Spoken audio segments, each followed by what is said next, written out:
साथ संगत जी बड़े प्यार से कहना धन निरंकार जी।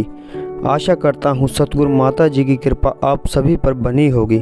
तो साथ संगत जी दास आज आपको एक साखी सुनाएगा जिसका शीर्षक है संगति का असर।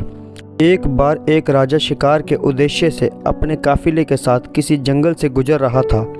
दूर दूर तक शिकार नजर नहीं आ रहा था। वे धीरे धीरे घनघोर जंगल में प्रवेश करते गए। अभी कुछ ही दूर गए थे कि उन्हें कुछ डाकुओं के छिपने की जगह दिखाई दी। जैसे ही वे उसके पास पहुंचे, पास के पेड़ पर बैठा तोता बोल पड़ा, पकड़ो पकड़ो, एक राजा आ रहा है। इसके पास बहुत सारा सामान है, लूटो लूटो, जल्दी आओ, जल्दी लूटो। तोते की आवाज़ सुनकर सभी डाकू राजा की ओर दौड़ पड़े। डाकुओं को अपनी ओर आते देखकर राजा और उसके सैनिक दौड़कर भाग खड़े हुए। भागते भागते कोसों दूर निकल गए। सामने एक बड़ा सा पेड़ दिखाई दिया। कुछ देर सुस्ताने के लिए उस पेड़ के पास चले गए।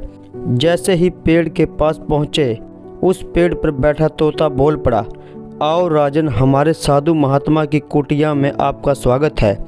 अंदर आइए, पानी पीजिए और विश्राम कर लीजिए। तोते की इस बात को सुनकर राजा हैरत में पड़ गया और हैरान हो गया और सोचने लगा कि एक ही जाति के दो प्राणियों का व्यवहार इतना अलग अलग कैसे हो सकता है। राजा को कुछ समझ नहीं आ रहा था। वह तोते की बात मानकर अंदर साधु की कुटिया की ओर चला गया।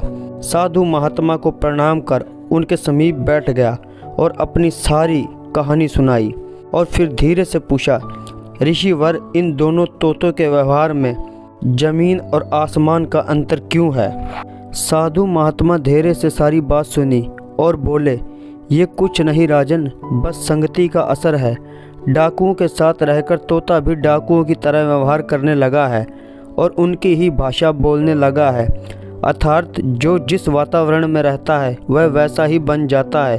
कहने का तात्पर्य यह है कि मूर्ख भी विद्वानों के साथ रहकर विद्वान बन जाता है, और अगर विद्वान भी मूर्खों के संगत में रहता है तो उसके अंदर भी मूर्खता आ जाती है। इसलिए संगति सोच समझकर करनी चाहिए। सत्संग जी प्यार से कहना धन निरंकार जी।